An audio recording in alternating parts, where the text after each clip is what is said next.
Well,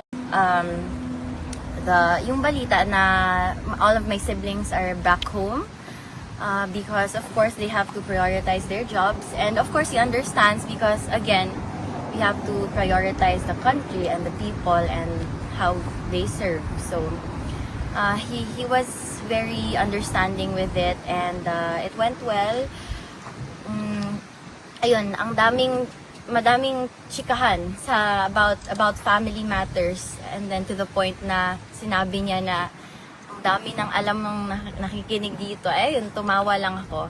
It was light. It was magaan naman talaga siyang kausap. So it was light, but it was also very emotional because I'm only gonna be here for another 2 weeks before I go back and continue with my education, with work, and with the other personal matters that I have to attend to. So he understood that also. And then I told him he told me kasi na it's okay if you are lonely, you just go home to your Mama Hanilat and to Mira.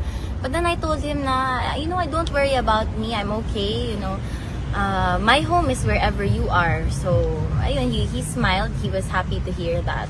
But he also reminded me that I do have to prioritize my responsibilities also because I have a life as a 21-year-old. And I said yes, of course. In 2 weeks, I will be back home, and then the rotation of visits from the different family members will continue as usual.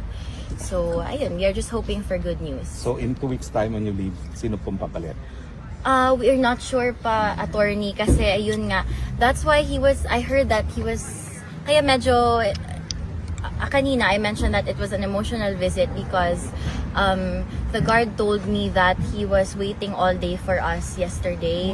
And of course I felt really guilty. I mean, yes, it was an honest miscommunication and just the lack of organization with the arrangements namin sa DU, but he understood naman, and he said it's okay, this will not last forever. And I am okay, do not worry about me. So, ayun, there has been a lot of miscommunication lang lately, but ayun, naayos na namin ngayon. That's why I was able to visit. And kagaya, nakita nila kanina na late na naman ng konti. So, well, I had to explain to him also that my classes was until almost 7 a.m. this morning. So, I slept at 7 a.m., woke up at 12 p.m. and then I had to rush here. Good naman na inaalaw kayo ng online. For now, it's online talaga because of the situation in the Philippines, The rain and flooding. Sana yung nila, bakit ganun yung... Well, bahala na sila, I won't talk about it. But ayun, all I can say that is he's good, he's healthy and thankful and happy that, he has family who loves him. And ayun, sabi ko, see, you are so blessed with children and grandchildren like this. Kasi tingnan mo ngayon na matanda ka na ganito.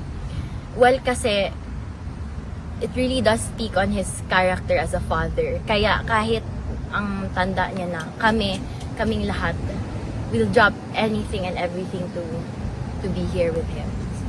Okay. Yeah, he was happy to hear that. So he's okay. Tatay Digong is okay. I was worried, of course, but he looked okay. Hindi siya mukhang stressed. Parati siyang tulog, and ayun, kumakain naman as what I've heard from the prison guards. Namimiss niya masahe ni Kong Pulong.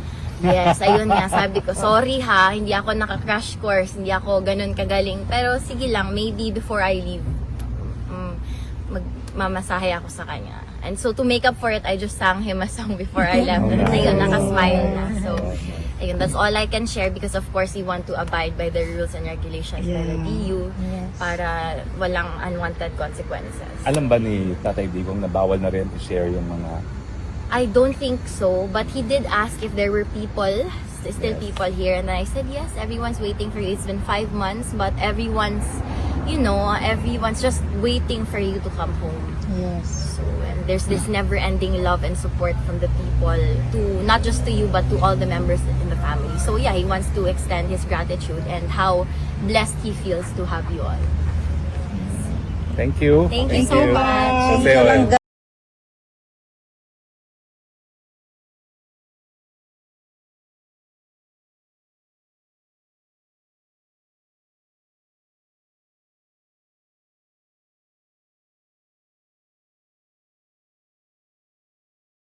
I am not a Filipino for nothing.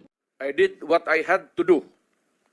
And whether you believe it or not, I did it for my country.